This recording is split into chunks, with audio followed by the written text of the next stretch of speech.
Hey y'all, welcome back to Mrozinski Family Homestead. Today we're going to be working on a few projects. Granted, I just got home from work a little bit ago, but I need to finish up one of our emblems we got for our Mrozinski Family Homestead. Shannon put together with some of our scrap lumber, and we pretty much put it together, heat treated it with the Suzuki bond, and then we put tape on there,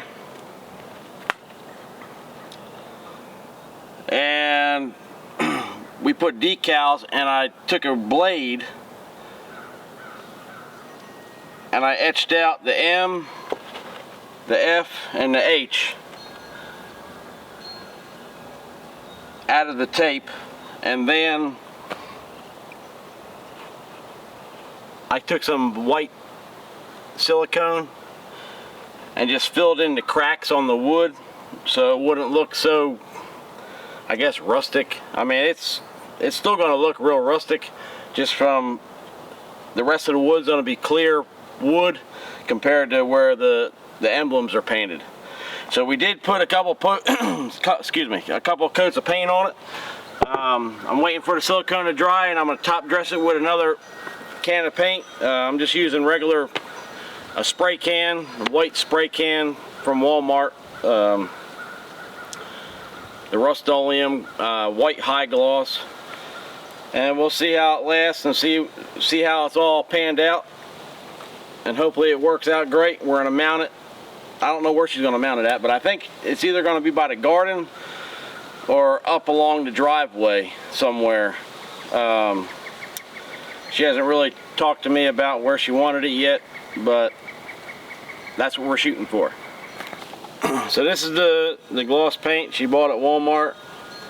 I think she said it was like $4 and some change. The price went up on this stuff dramatically. I think it used to be like 99 cents. But this is what we needed to be out in the weather. It's oil base, so I'm just gonna touch it up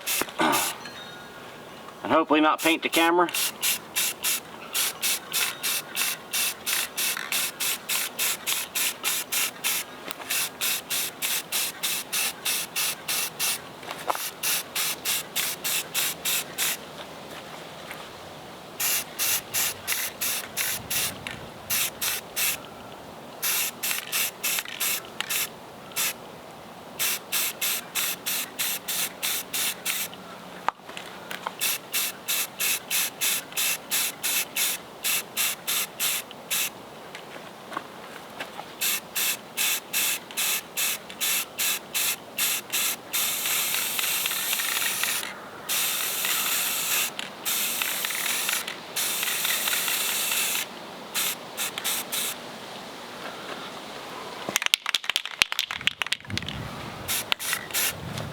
The wood's real dry, it's absorbing the paint pretty good, so I'm going to try to put a quick another coat on it.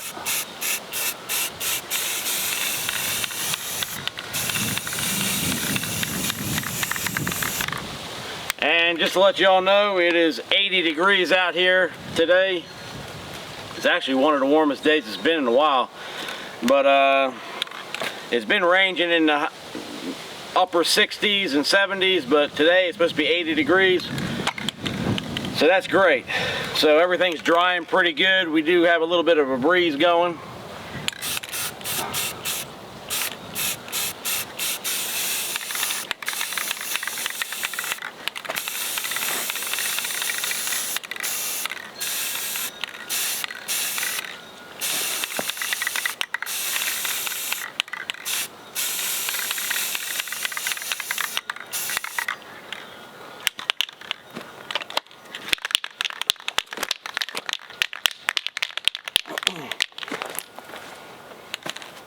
So right now I'm just going to let it sit here and dry, and then I'm going to pull the tape off, and we're going to see what we got. Hopefully no leaves or stuff drop from the trees and land in it, which it already's done like 2 other times messing with this. So we'll show you when I get the tape off. I got the tape off and it actually don't look too bad. I like it. The only thing I got to do now is I got to square the corners off because it's just rough lumber. So I just got to square the corners off and come down to make it a little more neater, but I can't do that until the paint dries. So that's that. Another job accomplished. Alright y'all, this is a continuation from the outhouse. Just from the last time you probably all seen it. We did make it a little bit taller. We didn't quite make it to the top yet. I did frame out a door area for a door to swing. It's going to swing in the out position because this is a 4x4 square. And it's about 7 foot tall on this side and 6 foot tall on the other side. Give or take a few inches. It's just to have a little bit of a slope there so we can collect rainwater off the roof of this where it's located. Levi put a little chair in there because he was playing while me and my wife were putting the exterior walls on. And that 2x6 up there was just to hold it together until we got the walls started.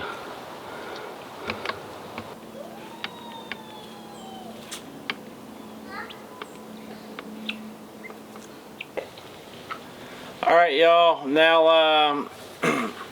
I just took a lot of nails out of the salvaged lumber I got from down the road at the barn that got knocked down. So I had to take a lot of nails out, but now we got lumber and we're going to build some garden beds out of it. So as of right now I got 4 4x4s that are 20 inches long, because the garden beds are going to be 2 foot high, 3 foot wide, and 4 foot long. So I cut this 4x4s 20 inches so they ain't all the way to the ground. The 2x6 on the bottom is going to be all the way to the ground. And then I'm going to stack it up. And I'm going to get to about, with 5 2x6s, I'm going to get to about 22 inches high. The bottom of the fence where the trellis is going into the garden, it is 24 inches off the ground. So I'm going to be a couple inches below the actual trellis. So when the cucumbers start growing, we can hook them to the trellis and let them grow up the trellis and do their thing. Baby, you're not building that on a daggum table. Just bend over and just screw it in.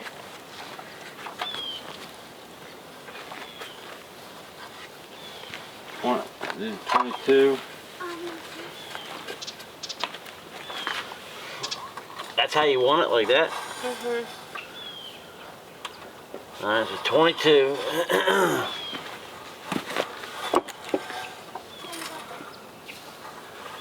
This is 20. And this is 22 and a half. It's fine. Screw it. 2 and a half.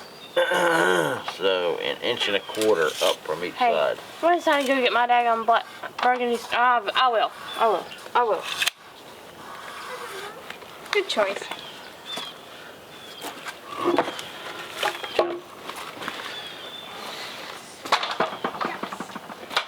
Don't even go over there. God dang, I can't even be a kid. No, not today.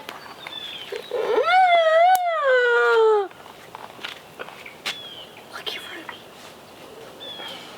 She's out here freaking slow, freaking sneaking up on me. She tried to beg you. Yeah, I know. I'll be right back. Alright y'all, so like I said before, the 4x4s I cut 20 inches long. I cut these boards 4 feet. That's the length of the bed. I got them butted together. I got 2 2x6s and 2 1x6s, and this is what my wife wanted. These measure 22.5 butted together. So basically, I'm going to keep this 4x4 1.25 inches off of each side. So I'll have 1.25 inches below the top and 1.25 inches above the bottom for the 4x4s. So I made my mark with my square, my speed square, and they had, you know, if anybody hasn't used any of these, you know, there's a bunch of little lines and marks you can put your pencil, and you can just run your square down the edge of the board like this and hold your pencil. And that's what I did to make this line right here. So that's what I'm going to do for my start. So then I'm going to go up in here and put the screws in it.